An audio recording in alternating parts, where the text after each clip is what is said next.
दोस्तों, आज की कहानी है पत्नी की हुई दुर्दशा, उधर पति की मौत, इधर जन्मी बेटी। कहानी अगर पसंद आए तो वीडियो को लाइक और सब्सक्राइब जरूर करना। आज रविवार की छुट्टी थी। विशाल अपने स्टडी रूम की सफाई करने में लगा था।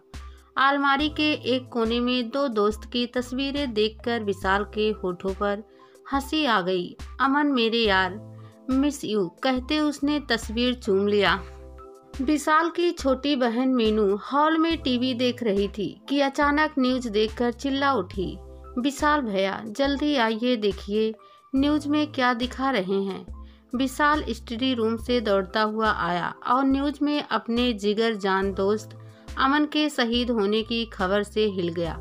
हाथ से तस्वीर गिर गई। आतंकवादियों के साथ मुठभेड़ में मेजर अमन बजाज शहीद हुए।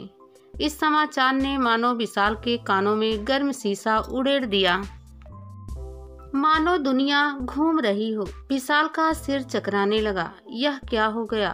विशाल के सामने सबसे पहले अमन की प्रेगनेंसी बीबी रश्मि का चेहरा तैरने लगा।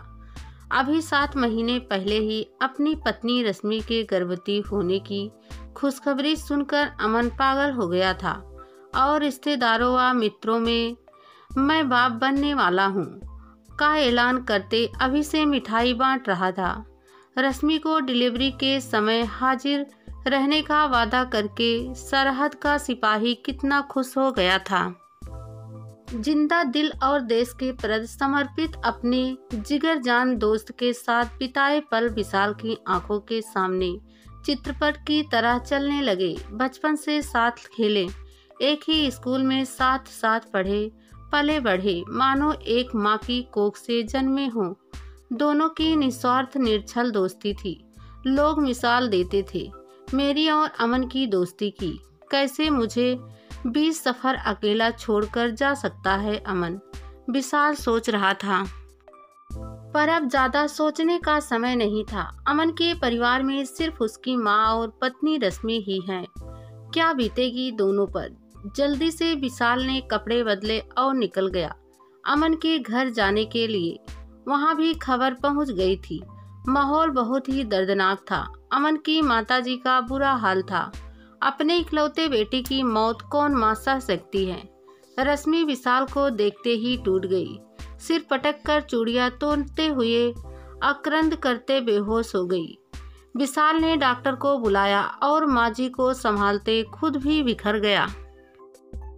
डॉक्टर ने रश्मि को इंजेक्शन दिया और होश में लाया, पर 8वें महीने में ही सदमे की वजह से रश्मि को प्रसूति दर्द शुरू हो गया और अस्पताल में भर्ती करवाया गया।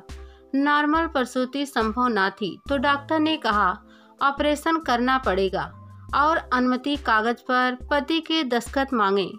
विशाल असमंजस में पड़ गया। अब क्या करे, पर विशाल ने चंद पल कुछ सोचा और दस्तखत कर दिया। कुछ ही देर में चाँद सी बेटी रश्मि के पल्लू में खिलखिला रही थी। रश्मि को होश आते ही माँ जी ने सब कुछ बता दिया कि किस तरह विशाल ने साथ दिया और कागजात पर दस्तखत करके अपना फर्ज निभाया। रश्मि विशाल के आगे हाथ जोड़कर रो पड़ी, पर विशाल ने माँ जी के चरण स्पर्श किए और रश्मि को शांत कराया। दूसरे दिन शहीद अमन की नश्वर देह तिरंगे में लिपटी आई। हर विधि और हर फर्ज विशाल ने एक भाई की तरह निभाया और आखिर में अमन के सिर पर हाथ रखकर विशाल ने कसम खाई कि ये दोस्त हमारी दोस्ती की कसम, तुझे यह मेरा वादा है। आज से माँ जी, रश्मि और यह नन्ही परी की जिम्मेदारी मेरे ऊपर है। जिंदगी में बहुत सारी खुशियाँ हम दोनों ने साथ में साझा की है। आज जिम्मेदारी बांट रहा हूँ, इजाजत दो। और अपनी उंगली छुरी से काटकर विशाल ने अपने खून से रश्मि की मांग भर दी। सारे रिश्तेदारों ने इस रिश्ते पर मोहर लगा दी और पूरे सम्मान के साथ अमन के पार्थिव शरीर का अग्नि संस्कार किया। फिर विशाल ने रश्मि से कहा, भाभी मुझे गलत मत समझना, आप हमेशा अमन की अमानत ही रहेंगी। यह रिश्ता सामाजिक है, दैहिक नहीं। वक्त ही नजाकत को समझते मुझे उस वक्त जो ठीक लगा मैंने किया।